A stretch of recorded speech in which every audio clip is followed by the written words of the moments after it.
Assalamu alaikum, dear viewers. Welcome to another edition of our weekly Peace Talk Show. This is the show that is brought to you to discuss on issues surrounding peace and our national security. As we are all aware that peace and security of a nation is paramount for development to occur. And this show is one of the shows that actually discuss on relevant issues regarding our national security for sustainable peace. Every week we have people who actually are invited here to come and discuss on national issues relating to peace and security. And today also, we have a great person who actually is an entrepreneur, who actually is a mentor, a coach, and who is also contributing to the socio-economic development of this country. And I know the face is not actually strange to you. Mr. Njie, welcome to the Peace Talk Show. Thank you very much, Justice, and it's my pleasure to be here. Welcome. Thank you so much. Thank you very much. I am so you must be familiar to the face. That is Mr. Njie, the CEO of Tough Global, who is actually constructing houses and buildings for humanity. And Mr. Njie is here to discuss on the state of our national security and its threat to our national peace. So this is a topic that Mr. Njie cannot sit down in his house and continue constructing, but he has to come here and take part, as I said, in national development. So Mr. Njie, this is the topic of discussion, and I am sure you must have so many issues to discuss on this, because recently we have seen that our state is becoming a strange nation. Some are saying to me that our smiling coast is becoming a crying coast. What is your take on that? Well, it's rather unfortunate that we have seen a surge in crime recently. And I just want to buttress the fact that peace is everybody's responsibility. Thank you. Security is everybody's responsibility. Thank you. Because if we lose our peace and security, then everybody suffers. There is no winner in this. We are all losers. Seriously. So I think it's everybody's responsibility to do everything possible to make sure that we maintain our peace and tranquility of the Gambia. Thank you very much. Mr. Njie, I'm not surprised, and there is no doubt that you are contributing to the peace and security of this country. Mr. Njie, this is a platform where we actually intend to educate the masses, because others are there who actually may not be able to speak or hear English language. So you are at liberty to speak any of the local language that you wish. And likewise, me also. I can speak to you in Mandinka or whatsoever. So I will be glad if you speak in local language. And also, I know we have international audience. If you can speak in English also, it's fine.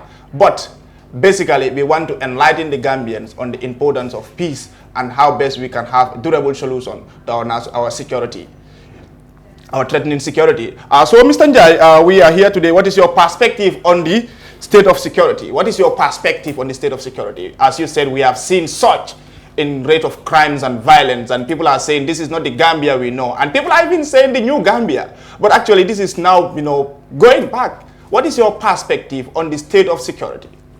Well, there's a reason for everything that happens. So it didn't happen by accident.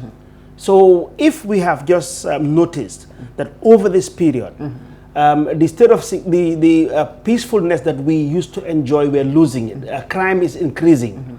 There's a reason for it. There's always a reason for anything that happens. Okay. So I think first we take up responsibilities. Okay. Now, if we are losing it first, we need to fight crime. If crime is going up, and I am glad that the president made a speech. Maybe you will come into that later. We will come to that later. Yeah, but I think in that one, to start from him, he took up his responsibility, as a president. Okay. And obviously, the security of the nation, is in the hands of the security forces. Yeah. But that is not enough. We need to go back and say why. Ask ourselves why. Generally, you do a SWOT analysis of anything. Even a nation, you do it. In business, you do it. You know what a SWOT analysis is? The strength and the weaknesses, the opportunities and the threats. So I would like to do a SWOT analysis of the country, of the Gambia. Thank you very much. And then bring it to today what we're going through. Now, obviously, we have our strengths. We have our strength as a nation. And our strength was our size and our peacefulness. So a lot of tourists were coming here, and people were wondering, why are tourists coming to Gambia? So the strength we had was that Gambia was peaceful. So we're going to lose that strength. That's a threat now. That's becoming a threat. The crime that's coming up is becoming a threat to our country. Okay. Then obviously, you know, our weaknesses, you know, there are issues of, you know, but I don't want to go too deep into it. And there are opportunities. But for me, honestly, my own perspective of this, there's a reason why we have a surge in crime. Okay. One, everybody knows that globally, there is an economic downturn because of COVID-19. COVID-19 today, since it entered, you know, this part of Africa, it's coming to 18 months. Okay. And what happened? In Gambia, 20-something% of our GDP came from tourism. Okay. And tourism stopped the moment COVID-19 came in. So for the past 18 months, you haven't been seeing inflows, you know, coming from tourism. And tourism had some serious rippling effect in this country. And one of them are the youth. I mean, the youth benefit so much from the tourists. So today, these youth that we are going after the tourists and benefiting from tourism are jobless. They are unemployed. Okay. So it is likely that they are tempted to go into other crimes. Okay. That's one. Two, we've seen also those that were being returned from Europe. Yeah. You know, they are frustrated, you know, we've seen that. We've seen the rise in drug abuse. Yeah. So, you know, there is a combination of issues that is really escalating crime in this country. So I think that there's a need for this country to get all the responsible authorities to diagnose this problem. You know, at times you just cannot fight crime by reinforcing the security forces. Okay. It will never stop. Yeah, yeah. The next thing, the criminals are going to also, you know, build up themselves to do what they were doing, because, you know, man needs to survive. And I will want to take this across what we are seeing now today in sub-Saharan Africa. You saw what happened in Nigeria. Again, it's all about the youth and crime. Yeah, yeah. In Nigeria, some months back, there was an issue, there was a serious uprising of the youth in Lagos. Called NSAS. NSAS, yeah. You know? Yeah. And again, same thing, people say, oh, no, now crime is rising, but there's a reason for it. Now, in Senegal, the Ajisar and Honorable Sonko issue, you saw what the youth did. So it's not actually any specific issue that they are fighting for. There is a reason why it is why the youth are so culpable. So we need to address that. And for me, if you ask me, the reason is our educational system. Okay. We need to go back and look at our educational system. Okay. And well, you know, I do research. I don't come out in public. Okay. And just quote figures, which is at times very common. People will sit, you know, in front of a camera and start saying, "Oh, Gambians, the majority of Gambians." So what I did was I just picked up some figures and tell you. So it is good to quote figures. These are facts. Now, over the past 5 years, between 2015 and 2019, the number of kids that were enrolled in the schooling system, that went to school, to elementary school, were a total of 1,657,345. In the Gambia? In the Gambia. Okay. In 5 years. Okay. They were enrolled. But those that made it to upper basic were 1,478,000. Wow, the margin reduced. So now the margin has reduced. Okay. Over 200,000 dropped out in 5 years, you know, between elementary school to upper basic. Those who made it to upper basic. Just upper basic. So in the school dropout. So what are those kids doing? So we need to ask those questions. It's a quick. That's number one. Number two, those who made it to senior secondary, over those 5 years, it's only 300,000 of them. 301,000. That is. So those that were enrolled of 1.6 million, only 300,000 made it to upper basic school. So therefore, about 1.3 million didn't make it to upper basic. Now, senior secondary school, Now, senior secondary, even if you qualify after senior secondary, it doesn't give you a job. No. So actually, we should look at our education system and solutions. I mean, when I talk, I want to come up with solutions. And as you know, my business is building and vocational training. I think as a country, we need to go back you know, and look at our educational system. Yeah, we need to produce skills. These kids need to be taught skills. Exactly. That is what the problem is. Yeah. Because you have a mass of young kids who don't have any skills whatsoever. And you know, they are able-bodied men. Yeah, yeah. At 18, 15, 14, you have now grown up, you've gone to school, you stopped at lower basic. You know, you want good things like you and me. You cannot find food. So you are tempted to go into crime. Exactly. So for me, honestly, I think as a country, we need to go back to the drawing board and look at our educational system. Yeah. Our educational system is failing us. Our educational system is producing, you know, men, you know, who are unskilled. They are not educated, because really today education, even if you go to, let's say, the level of a university having a degree, the University of the Gambia graduates about 1,000 every year. Now, the majority of people who graduate from the university, you know, are not really on any hard skills. Humanities, I don't have any support. People can do what they want. But you need to, for me, in Africa, what we need, because me, I'm Pan-Africanist, what you need today is skills, something that you can survive on your own. And so, that's my perspective, my general perspective. And we should really look at our educational system. We need to produce, you know, kids that are skillful. We need to produce skills. So basically, Mr. Njie, technically you have almost answered 4 or 3 of the questions, you know, because once I asked you the perspective, you have, you know, highlighted, you know, the problems, and also you have given some solutions. You know, now, you have given some solutions which actually are very, very vital, and many people have sit on this very platform here, and they said our education system has to be revisited to actually see how best we can inject, you know, skills so that, you know, people can become skillful. Because last time, you know, a senior peace and conflict lecturer sat here. He said, in fact, degrees and PhDs are common all over the world now. So as a result, we should try to see how best we innovate and teach our youths skills. Because you said something very important here, and I told people, you see, Gambia cannot be normal as we used to expect. Our youths have gone out and they have been repatriated back. These people are not properly reintegrated.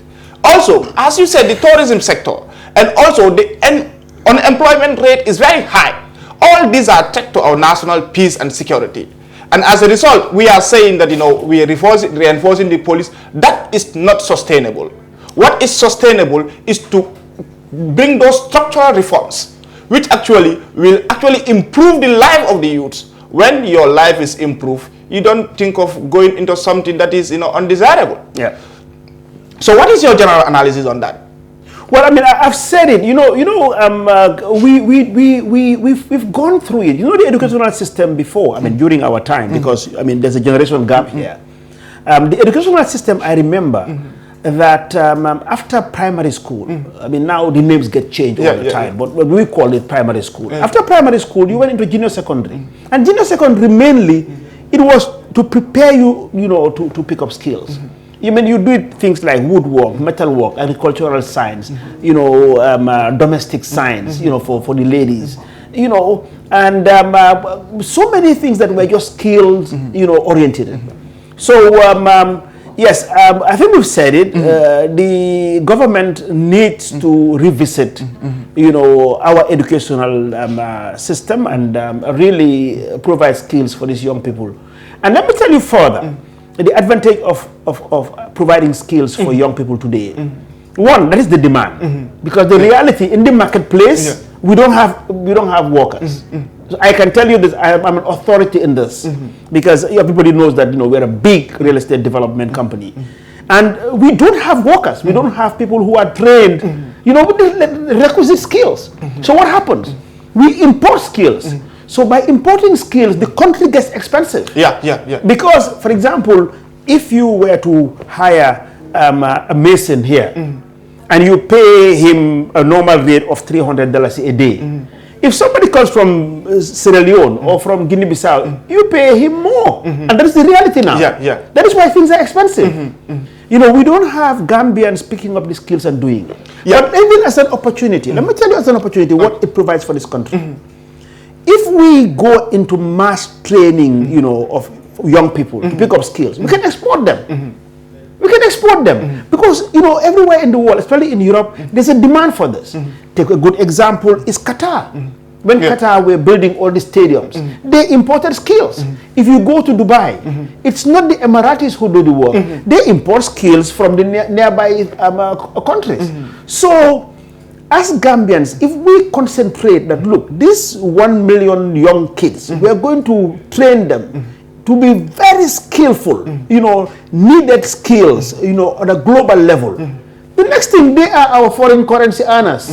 Because even if they decide to go back way, if they reach there, when they go to Europe, they will have skills. So they'll be employed.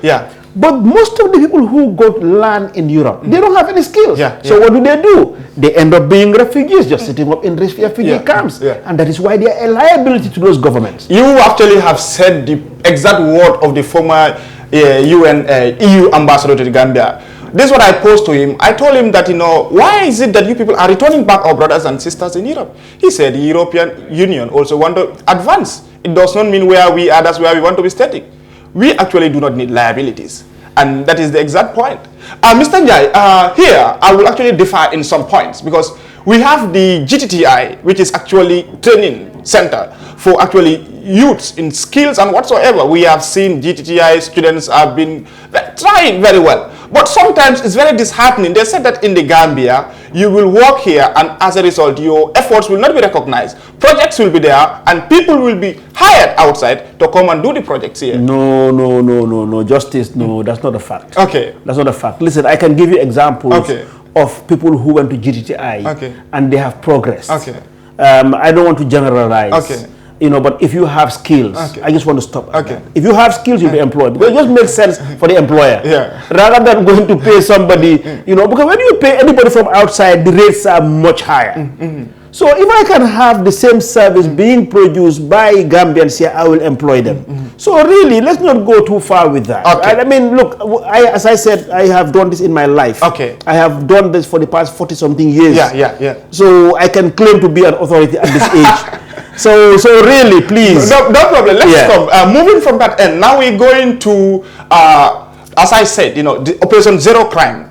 What is your perspective on them? You know, Operation Zero Crime, you know, is lauded by many people as recently they are doing great. What is your perspective on them? Well, I want to commend them because we need policing in this country. So whatever their responsibilities are as police, if they are doing it, you know, I would not get into it. You know, we must avoid something in this country. We all have opinions. You know, everybody has an opinion. But we must respect professionals. Policing is a professional of its own. So, and they are very educated. If you go to the police force now, people have gone through a lot of training. So really, I don't want to give my opinion. I would rather support them in whatever they are doing to reduce crime than let them do it. But I am a civilian. You know, I don't know anything about policing. They should just work, you know, based on the right rules and the laws of this country to make policing be much more efficient. That is fine. Actually, recently also the president has given a speech, and as a result, the speech is hailed by many people as a very timely speech. But also, others are actually giving their dissatisfaction, as you said, it's opinion, matter of opinion. You understand? You cannot actually satisfy everybody's opinion. But others are saying that the president's speech was too disappointing. What is your analysis on that? You know, anybody who makes a speech, you know, even if I go out of here, we will have different opinion about our interview. And that is normal. That is normal, and especially a president. There is no way that he says something that you will not have different opinion. And that's what democracy is all about. We have a right to voice out our opinion. So really, but for me, if I listened to the speech in detail, and I was pleased that one, he came out and made a statement. You know, because really, the responsibility is his. The second thing was what he said in the speech. You know, he said he was the commander-in-chief of the armed forces, and it is his responsibility. So he has voiced out and accepted his responsibility. You know, in general, we need to learn to accept responsibilities. So if it starts from him, it's a good example. That at least he's saying, yes, we've realized that the crime is going up, and it is my responsibility. So he's accepting it, number one. And then he comes up with what he's doing, you know, to bring back peace into the country. That's his responsibility. That's his job. He's the CEO of this country. Yeah. I mean, I am the CEO of TAF. Okay. You can have an opinion of how I build my houses. I cannot stop you. But what I go through in building those houses, I am sure you don't have an opinion about it. So I just want to commend him that, you know, it's a step in the right direction to come out and accept responsibility and then come up with solutions. Now, whilst doing the solutions, there should be consultations. Like now, I have just told you why I think, and that's my own opinion, that security is increasing. That's my opinion. Somebody else might differ. But you know, in life, this is what makes us all progressive. Yeah. We must learn to accept our differences, you know, without any fear or favor, or without actually looking at it from any other angle. For example, tribal, no affiliation. I shouldn't say something and then you think that, you know, I am so and so tribe, or I am doing it because I have money, or I am doing it because I am this. You know, let us look at the subject matter. That is what is important. Yeah. And I think as a country, we are at a stage where people need to be more progressive by analyzing issues properly. Don't look at the guy who says it. What is important is what is he saying. Yeah, exactly. You know, but here, honestly, the moment you utter a word, first thing he's from MPP. Yeah. Then the next thing, the guy is from UDP. Yeah. So you know, the country is being divided on party lines. We have opinions. Serious. Me, I don't belong to any party. But I am a citizen. I have a stake in this country. Yeah. I have a right to say what I feel is right. And that is why you have civil society. You know, so these are the things that we should avoid. I mean, every country have differences in so many things. Even in your own house, between a wife and a husband, you will have differences. But we must learn to be tolerant. Yeah. That is what we are losing in this country, because it's related to peace. Yeah. Tolerance is key. And you're right. You know, people should learn to be tolerant. Okay, let somebody who's wearing yellow, coming from a UDP rally, say something. Yes, you are coming from another party with the green, with APRC. Yes, belong to your different parties, please. But I think what is most important is the subject matter. Exactly. Who is saying it? Does he have the competence to say it? Because look, not everybody that says things is right. Some don't have a clue. Recently, I saw a subject matter, you know, that was being discussed, you know, publicly. And seriously, the guy didn't have a clue of what he was saying. But he was influencing opinion. So these are things we should avoid, you know. But anyway, that's yes. Thank you. Also, still on the president's speech, actually, we actually are not here to, as you said, you know, we are giving our opinion, as everybody actually is having a responsibility for the way forward or the advancement of this country. People said the president has gone too far of actually having, you know, those dictatorial tendencies by saying that the military is on a standby. You know, they said that is not sustainable. The president should have said, I have, okay, immediately disburse such amount of funds or resources to equip the police and to ensure that the peace or the threatening or the looming threat to our peace is actually controlled. But saying that the military is on standby, it's like, you know, we actually are following the footsteps of what actually dictators follow. That's what others say. That's your opinion. That's what people say. That's your justice. That's opinion. I expect, and, you know, rightfully too, being a man of my responsibility, I expect that the president will not just get up one morning off the cuff and take a decision on a matter as serious as this. That's my expectation. The president has ministers, he has public servants with him, he has experts on security. I believe that whatever he has done or whatever he has said was based on advice, proper advice. That's what I expect. Okay. I'm not saying that will happen, but I expect that. And remember, the president's speech is only 8 minutes. Okay. So that speech of 8 minutes, I mean, I am at a position where I do things and I say things, but the preparation of it will take days and months before I come out and say it. So I expect, as I say, I'm underlining this point, I expect that the president's speech was done after a broad-based consultations with the right experts. Okay. Because we have a national security, we have a security experts. Yes, yeah. So they must have advised him. That's what I assume. And I hope so, that they must have advised him to do the right thing. Yeah. Still now, it is so disheartening that, we are saying that, as you said, this trying to combat crimes and violence in the society. Our police, our securities are not equipped. Sometimes, mobility is a problem. And, we have actually, seeing this and the crime rate is increasing. What do you think should be done by the government immediately, to ensure that, this issue, the security sector is not under-resourced? Well, when you talk about under-resourced in a third world country like the Gambia, the police are not isolated. If they increase anything to the police, other sectors will also come over and say, how about us? Like recently, I think I saw the civil servant salary increase also. There was a salary increase. As I said, justice, people will have their opinion. Oh, no, it shouldn't have been done this way, not this other way. That will happen all the time. And that is also healthy. That's what brings it checks and balances. But there are, a structure in place. There is a structure in place. Because whatever the president is doing, I guess some things cannot be done without going to the National Assembly. They have a role to play. Some things cannot be done without going to cabinet. In cabinet, the membership of cabinet, it's about 15 or so or more. So again, consultation. And then going to the different ministries, the different departments, the different special units. So in my own opinion, as I said, I am just a citizen.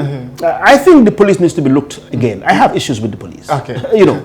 Honestly, I hate the road stops. Okay. I hate it. Okay. One time I tweeted that I drove from Dakar to Kir Ayib, and there was 0 police stop. When I entered Farafenye, after Kir Ayib, to Fonyi, I counted 20 police stops. If you go to Dubai, very well secured. Intelligence and security is not on the road. Okay. And actually, because I am an economic operator, I think there is a cost to the economy for all these roadblocks. That's my opinion.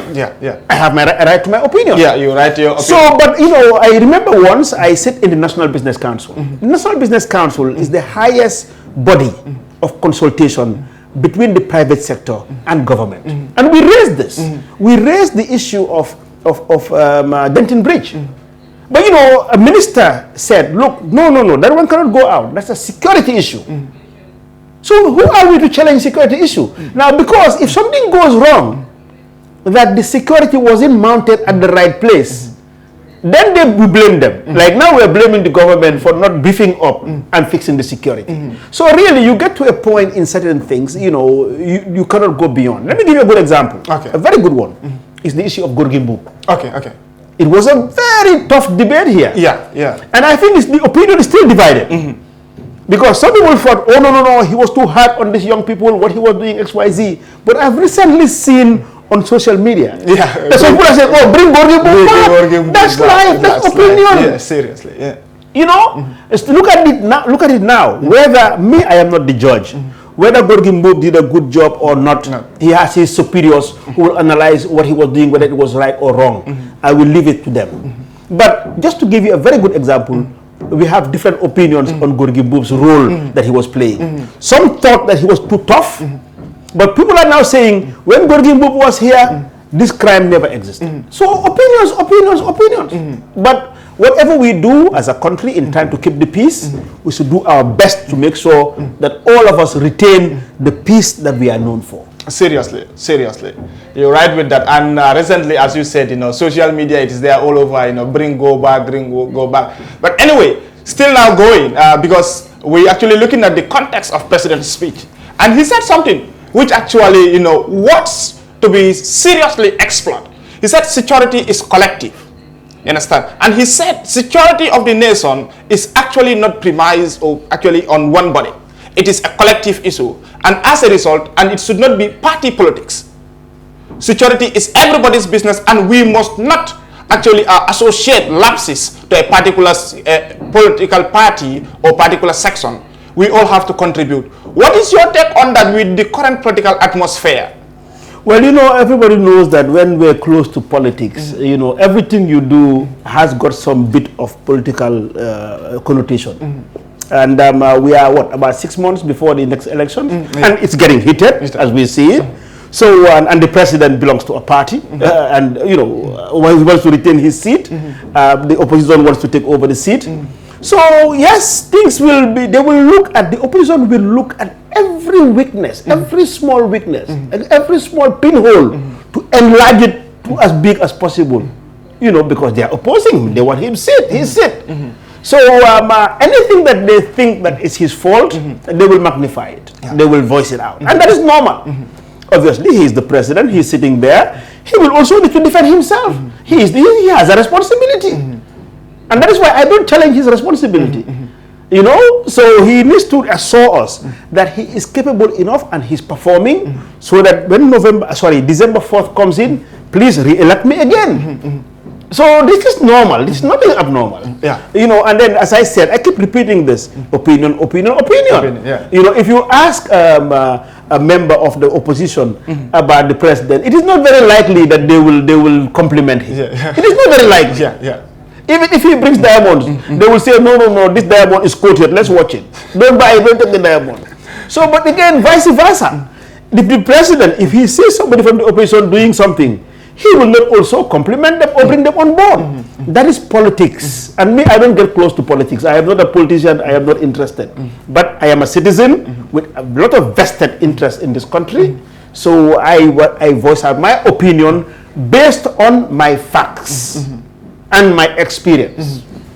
Thank you, Mr. Njie. We will come back to the issue of the political issue later in the session. Mr. Njie, we have seen that of Sanyang incident. We have seen that of incidents where killings and cold blooded murders are becoming rampant. You said something, and I think we still have to look at this issue very well, because everybody, sometimes I will be sitting there, people will text me, Justice our Gambia, you understand? People are dying. I'm even afraid to go out. People will tell you the taxi drivers will keep on running. So many petty things which actually are so disturbing. And people are saying that murder and assassinations or killings are rampant in this country. What solutions do you think can be attained? Well, I think just you're really repeating this point. We're going with, I've told you people's responsibility. I mean, the responsibility and security of this country lies in the hands of the government. Yes, it's collective. We have a role, but the primary objective of keeping the country safe and the security lies in the head of the president. And he said it. He accepted it. He said he is going to perform his duties without fear or favor. He said so. So really, I think we should go beyond this point now. We know who is responsible. They said they're taking their responsibility. Let's allow them to make this country peaceful. Thank you. Okay. The reason why I'm actually bringing this up, I discussed this here several times, and still now, people are telling me, but you have not discussed this appropriately. Sometimes, I just get, Justice, he said their opinion. Look, today, somebody will look at my agbada, as I put it, and say, oh, the color wasn't right. That's an opinion. It's your opinion, but me, I like it. Somebody will look at your justice. No, your hair, the way you cut it. That's their opinion. You cannot stop them. You don't have this story about trying to please everybody. At times, you don't. Thank you. Now, as I said also, the political atmosphere, we have seen, recently in 2020, elections that happened in West Africa, some of them have not been peace-friendly. And, our country also is in elections here. And you are a serious investor in this country. The peace and security of this country is your concern. The stability of this country is your concern. And we have seen that recently, politicians are taking either hook or crook to actually assume to that place. And at a point, only one person can be a commander-in-chief of this country, whereas others have to serve as complementary. What do you see in the political atmosphere? Because all kinds of statements are going, and these are some of the things that are actually, unfortunate. It's disturbing. Seriously. It is disturbing, and all the political leaders from every party have a responsibility to this country.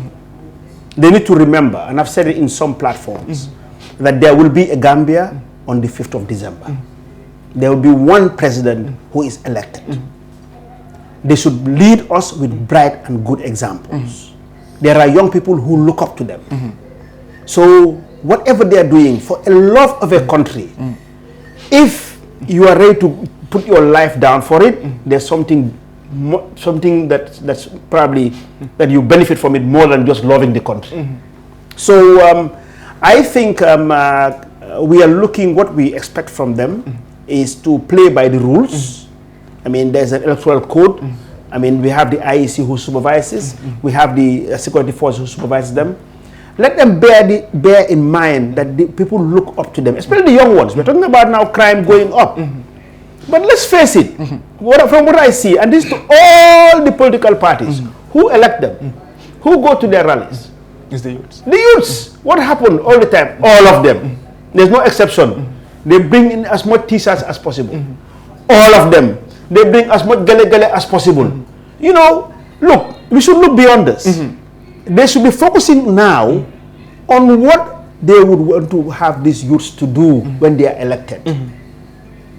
But because they want the votes of these youths, they bring them in as much as possible, and you see them all the time clapping, dancing, fighting each other. Exactly. So when I speak to the youth. Please don't allow to be used by these politicians. We are not a politician. Yeah. But we are all Gambians. Seriously. Any politician that means well, that is looking at things for the betterment of the country, let us look at their agenda. What is it that this man, what he is saying, if we put him there on December 5th, my life will be better. Let's look at that. This is not, they are not directing it to anybody. I mean, and that's what everybody wants. We elect you because we want a better life. I want to elect a president that creates an environment for me to move my business.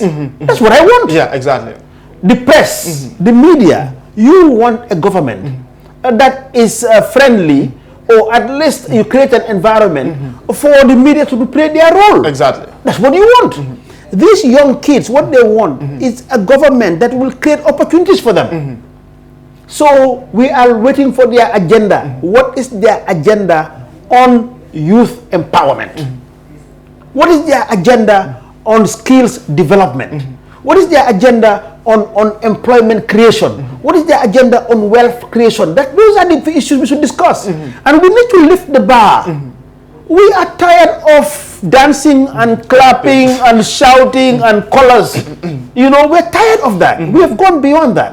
The reason why I'm saying so, the politicians, wherever party they belong to, let us classify them as one. And their responsibility. Because they are competing. They are going to lead this country to compete with other countries. That is what is important. Wherever they go, when they're elected, they are not representing their party. They are representing the Gambia. Exactly. So therefore, let them be prepared. So when they get there, let them bring in the best for this country. Because remember, I want to bring on board the African Continental Free Trade Area. Now Africa is all one block. Globalization. We need to now arm ourselves with the right policies, with the right structures, so that we can compete with other countries. That's what we need to do. So really, that's my own perspective of it. Elections are coming. The way that this country is going to go is in the hands of the politicians. And I think they should not encourage, they should not use the youth for their political office. If they do, they will not enjoy their mantle of leadership when they sit there. Because this youth will still be unemployed, crime will increase, and there's nothing you can do. Exactly. I live in Port Harcourt, and I want to give you this example, and politicians should listen to this. In Port Harcourt, it's very unsafe. When I drive in Port Harcourt, I drive in a bulletproof car. That's how serious it is. I drive with two armed guards, with Kalashnikovs all the time. That's how unsafe it is. Today in Port Harcourt, there's a curfew from 8:30, nobody goes out. So even, Nigerians don't want to go to Port Harcourt to do business. The only reason why Port Harcourt is progressing is because there's oil. And people are going there doing everything possible to get the oil. But there's a lot of kidnapping that goes in through there. But you know how kidnapping started? Kidnapping started by the politicians using some young people to kidnap their opponents when there was time for election. Okay. So it was good for them. You wanted to get into power, so you will send somebody to go and kidnap this guy. So but now, after you've been elected, you have shown this young man that this is the way to make money.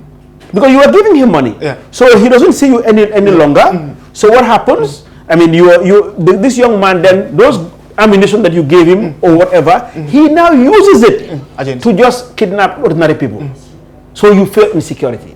So my advice and my appeal to our political class is that please, you have 6 months to sit down and please think about how you want to rule this country after 5th of December 2021.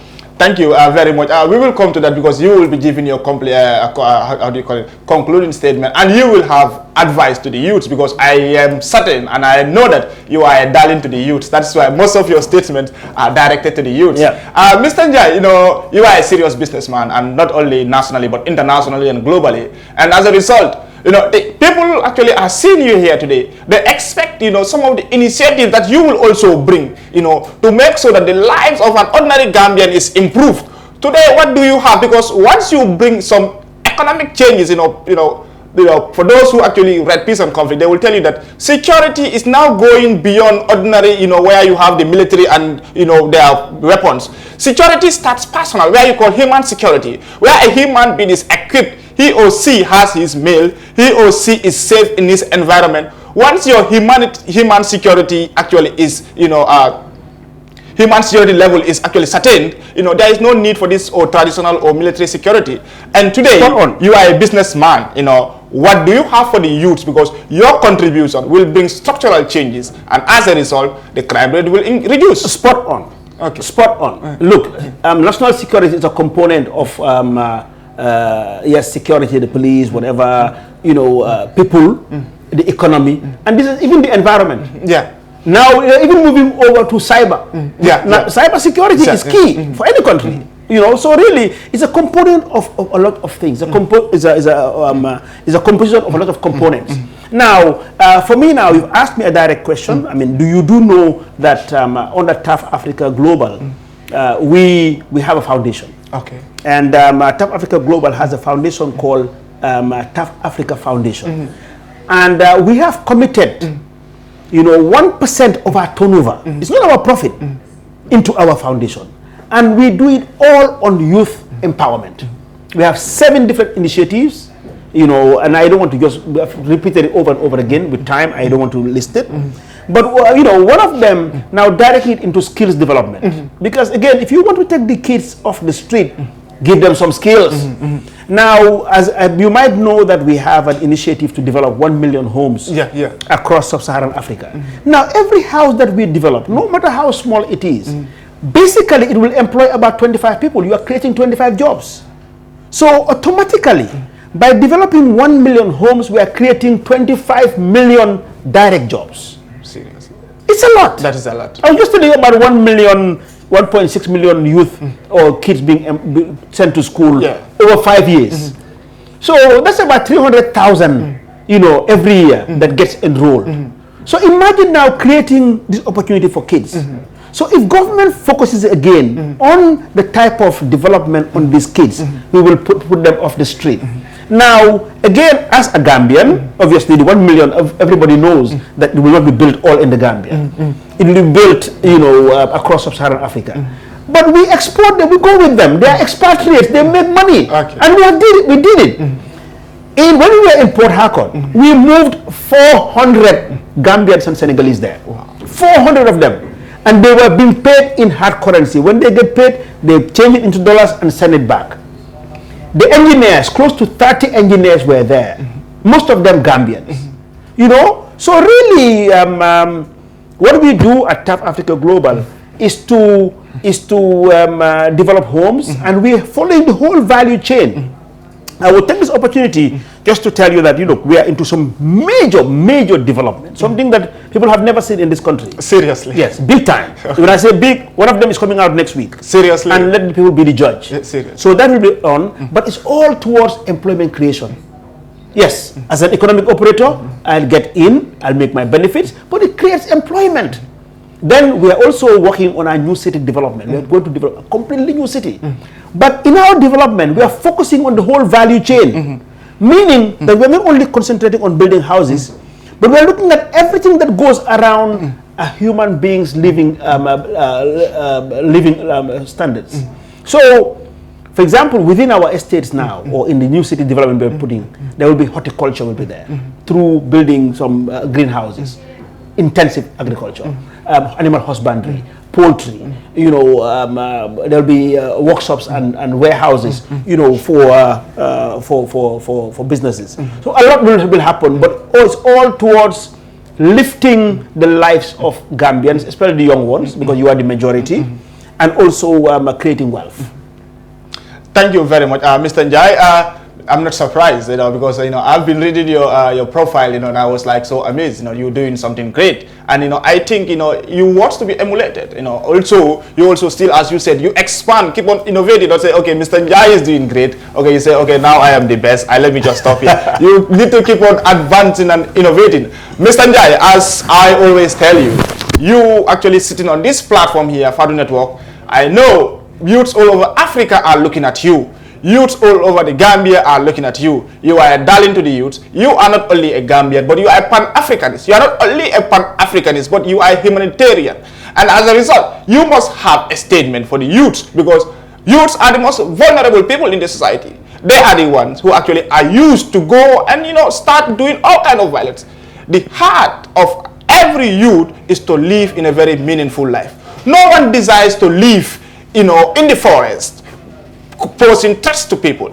You must have a very strong statement that will be sent across to youths all over the Gambia, Africa, and to the world at large. Well, thank you so much. I mean, you are quite right. I mean, and again, just the background of that, I decided, when I hit 60, that I want to now spend the rest of my life. One of them is on youth empowerment, working with the youth. And as you know, my Twitter name is Youthman. And this is now spreading across Pan-Africa. Okay. I mean, I am in touch with You Lead. You Lead is a Pan-African youth organization with a membership of 250,000 of them. So really, I mean, and the reason why I'm doing this, you get to an age in life where there should be contentment. You look back and say, well, thank God, my kids are all grown up. I have seen the world. I am not dying to drive the best car or live in the biggest house or wear the most expensive watch. So what I'm working now is on my legacy. What do I want to be remembered for? And I want to be remembered by the youth, because they are the leaders of tomorrow. And I know that I have a role to play in their lives, because I can tell them good examples. I can look at you, Justice, and say, look, Justice, you don't want to do carpentry, but when I was at your age, I did it. So you look at me, you emulate me, you want to be like a tough when you grow up. I will tell you, look, when I left high school, I was working with my hands. So if you go through this, it is likely you will do it. So my advice to the youth is that, one, they should be hardworking. You should be ready to sweat. No, there's no easy or shortcut to success. And that's today, not every youth or so, but within the youths we see that. They want to get things too fast, want to move too fast. So my advice really is, take your time, work hard, and be honest. Those are some of the values of success. Work hard, ready to sweat. I just want to cut it short. But remember that all the time, whoever's listening, that wherever you are, don't give up. Life is more of a marathon than a 100-meter dash. 100-meter dash, you do it in 9 seconds. 7 seconds these days even also. You go fast, boom, boom, off you go. But in a marathon, it takes you hours. What is important in a marathon is to complete the race, not to be at the first or second or third or at the front. So therefore, for the majority of youth that are listening, life is not easy these days because there's competition. Population is growing. The population of Africa is growing at an average of between 2 to 3%. That's a lot. So within the next 30 years or so, if you think that we are populated here, it's going to double. So therefore, I want to urge the youth that please, whatever you do, arm yourself with skills. You will never be disappointed with your skills. I did carpentry when I was in high school, in Gambia High School. And then, after high school, I went on and taught carpentry and then worked, in Balfour Beatty, as a builder and so on. Up to now, if something goes wrong in the house, I can take some carpentry tools and fix it. I will die with my skills. So please, please, please, please, please, please, skills. And skills it's really relative. There's a variable of skills. You can be a computer technician, you can do media, whatever, but please pick up skills, learn something, and try to be a master of it. After you've done it, be honest in everything that you are doing. Honesty pays. Because these days, a lot of the time, some of these youth, some of them, they are not very honest. I've tried some, you try to help them. By the time you even give them a seed capital, they disappear. You know, and then they will complain. My friend, if you want to work, you get up at 5 o'clock in the morning. After prayers, run to the site. Make sure you are not late. So that's my advice. Life can never be easy. It gets tougher by the day because there's too much competition. We are competing for a very small resource. But if you are ready to work hard and you are honest, I have no doubt that the road to success is not far. Thank you. Mr. Njie, as you speak, I am emotional. As I told you again, Mr. Njie, is a man of caliber, and once he comes and he speaks with eloquence and he speaks with wisdom. Today we actually did not speak any Mandinka or Wolof whatsoever. But I'm batting on coming tandala jawolo nyinti ko bi nga luntam farman sarim bale sota jangolo nyinti wolam taf global nyaton ko di la CEO la boss ba wala bijang bi ni wala bijang nana takka soto jamono minti wala nyinti ko bankola tankoning aning ay munne soto bankola Cairo nyina andung bi ay yamar kendo la soto jang miya lonko ay actually tala mole jang and akamen fa wala nyinti ko nyanta tala by all means nga mecho soto ninga mecho soto mecho mobuka bondi bulo kono mecho inaka fale Mr. Njie, kumajamale for me alonko, to be frank enough, I wish, this can be like, every week so, because Mr. Njie is somebody who is very inspiring, and he has said so many things, actually, which, that when they are utilized, that can actually transform somebody's life. Mr. Njie, it's almost time, and what concluding remark do you have? It's 1 hour. You see, 1 hour is like 1 minute. It moves fast, huh? It moves very fast. Well, I want to thank you, and obviously your boss, Fatu, and the team, Lamin Njie and others, the cameraman. I want to thank you very much. I think you guys are doing a good job. Thank you. Look, everybody has a role to play in this development of this country. Yeah. What you are doing, you have a role to play. Seriously. And that's what progresses. Yeah, okay. So let us be tolerant. That's my advice. Tolerance, it pays. Let us be tolerant. Let us be patient. Then yakamti. You say we can speak. Then yakamti. Rome was not built in a day. Yeah, seriously. They will just tell you, my hashtag. Gambia dafa dem diakuya. I saw that, I was laughing. Yes. They know them diakuya. Mane mandama dem. And there are others now. Actually, somebody, who is highly placed in this country. Saw my interview with one of the TV stations and sent me a message. So now I believe in Gambia the Fadem Diakuya. If we all are positive, Justice is doing this. Justice Fatu Network. I'm not program. Munna se yokali, nga yoka kosi. Kusi neka sunda secretary nga je. There's always a reason. Queen gisem. Nga de ñu la ko duril vin. Exactly. Guy buñu gisem rek mu am lu rot. Xam nga luy gisem? Exactly. Soko yëngalé rek mu am lu rot. Exactly. We all have our faults. We are not perfect. But let us be tolerant. Let us accept each other for our differences. That's what makes us unique. We are a very small country. It's a lovely country. Anybody who comes into this country loves it. That's why we have, more than 10% of our population coming into this country as tourists. Not every country has it. We have the same beach. They will say, we have nice beach. If you go along the coast of West Africa, every country on the coast have the same beach. Some are even better than us. The reason why tourists are not going there, it's the people, and we are losing it. We all benefit. I sell my houses when tourists come in, they pay money and they give people, they come to us. So really, that's my last advice, that whatever we do, because it's about peace and security, let us all do everything possible to safeguard, peace and tranquility that we all enjoy. Thank you very much, Mr. Njie. We actually owe you gratitude. You have done justice to the Peace Talk Show, and I am sure the audience will actually, confirm that Mr. Njie has spoken, and as I said, he has spoken, with wisdom. Mr. Njie has spoken things which that they will go in long way in addressing the national or the security challenges of this country and some of the short-term, medium-plan, and long-term, solutions to our security challenges. Mr. Njie is a Pan-Africanist. I don't look at him as a Gambian. He is a humanitarian. Mr. Njie is a man and is a darling of the youths. And we thank you very much for actually watching us. See you next week, the same time. The Peace Talk Show is here to say, as far as security is collective, the Peace Talk Show supposed to be something that is to stay here. And please, once you watch this show, make sure you adhere to the wisdom of people who actually speak here. We are not just coming here to be appearing on the camera, but we want to speak to address the issues that are disturbing everybody.